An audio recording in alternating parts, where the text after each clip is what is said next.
Hoy, magandang umaga sa inyong lahat. Para na kayo, tayo magluluto ng agahan. Tulog pa ang aking mga kasamaan din sa bahay. Ako lang ang gising. Kaya luluto ako muna sila ng almusal para pagising hindi kakain na lang. Aray, ginasa ko na ang bawang. Medyo nasunod-sunod pa nga Tapos inilagay ko na rin tira-tira namin hotdog. Meron pa rin ako din yung tira-tirang karos. Isingaw ko na rin. Kaysa masisira lang, magaling ng napapakinabangan. Ayaw, pinahip na. Akala mo na may tuong marunong kung makapagtaktak. Ari, babasagan ko rin ng itlog at ng ayos. Maganda-gandang tingnan pag may itlog at saka ulam na din yan. Pag ari natikman niya, sasabihin niya, masarap nga itlog ni Uno Aba, pag si Uno ka, paanim pa. Siya. Gagaling-galing ng pagkahalo na rin. At naku, masusunog pag hindi inalo. Na rin, sinangag kong ari ang talagang tira-tira ang halos. Pag nagluto na naman ng panibago, di kayo matatambak na naman sa rit na ko. Masasayangan. Ito ako na may ayaw na magtatapon ng pagkain. Ako pagkakasayang. Sa daming hindi nakain, sa daming nagugutom. Sa tatapon mo lang, ayay ka na. Pero pagkapanis naman aba, tatapon na. Talagang hindi na kayang kainin. Baka sakta ng tiyan. Kita nyo ang kanin ko. Kita nyo yung lalagyan. Ay susya. Kita nyo naman kanin pang Jollibee ang aking sinasangag. Kita nyo gayan. Aba, kami nag-Jollibee nung isang araw pa.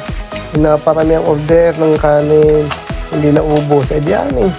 Dinala pa uwi, alang nga iwanan mo yun doon. Di ngayon na may siyang aking isasangag. Napakinabangan, hindi na sayang. Nakatipid ng isang kain. Husay! Are, tatin lalagyan na rin ko na Lor seasoning mix. Baka naman.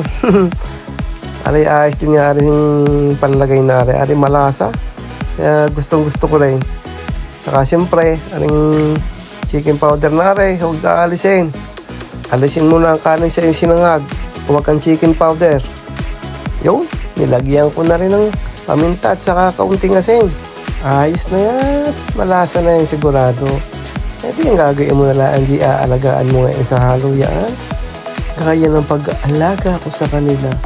Walang tigil. Kaya naman, pagkakahong sa idadawan. Yan, tinahip na naman. Kaunting tahip na lang yan ayos na. Tingnan nyo din naman tayo sa labas. Ako may isa pa din yung freezer sa labas ng bahay. Din sa kubo-kubo. Din yung mga ibang pagkain. Kagaya na rin mga tuyo aring tuyong pusit na at saka aring tuyong isdang Hindi ko alam kung anong tawag din sa isdang Pakicomment nga ho din kung anong isda Paano kaya ibigay ng aking kaibigan na nagbalik-bayan? Pasalubong? Pero masarap. Hindi nga lang. Hindi ko alam kung anong klaseng isda yun. Pero ayos. Masarap ang lasa. Pag naisaw-saw mo sa sukang mahalang-halang talapata ita. Pagka kayo magpiprito na rin yung pusit na rin ko, mahinala ang apoy Huwag yan lulutuin sa malakas at talagang mabilis masunog. Pag nasunog naman mapait. Pagka naman kulang sa luto, makuna. Kaya dapat saktong-sakto lang ngayong pagkakaluto diyan. Di bahala ka ng tumansya. Hindi pag diyan pagalingan na lang maglambang. Balik na ulit tayo din sa loob. Hindi naman ulit magluluto. Ako'y doon nagprito ng mga tuyo sa labas at talaga namang pagkakabango naman.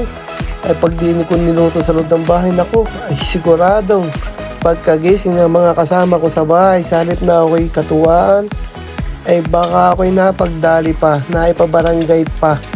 At ang amoy, bago mo maalis naman sa loob ng bahay, baka bukas na. Yan na, nakasalang na ang dalawang itlog ni Uno.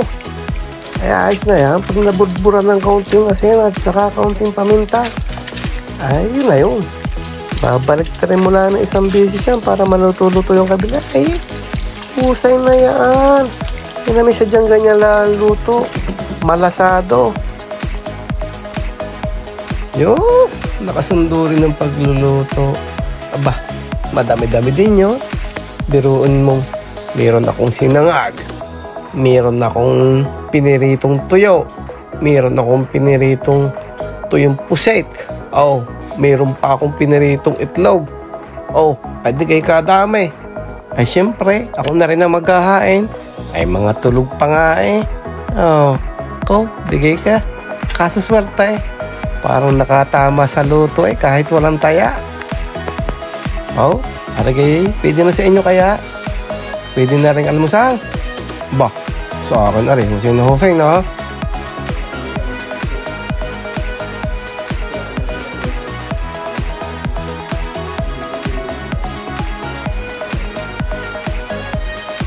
Ew, ginising ko na.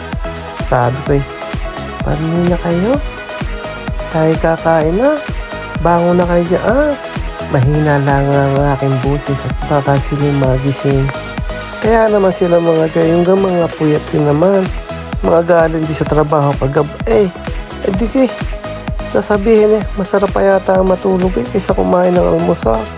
Ay siyempre, gusto mo rin namang mapagsilbihan, di pagluluto mo at pakakainin. Di pagkakain Kung gusto talaga pwede na ulit bumalik sa kama at matulog. Kung mahalaga napakain at busog. Ay siyo, abay, kayo sadya, bigayan. Yo, lumabas na ang aking irog. Kain na. Yan ang sinasabi ko sa inyo. Kompleto ang serbisyo. Mula sa pagluluto hanggang dinay. Dala lahat. Siya, paalam na muna ho ulit sa inyo ho. God bless!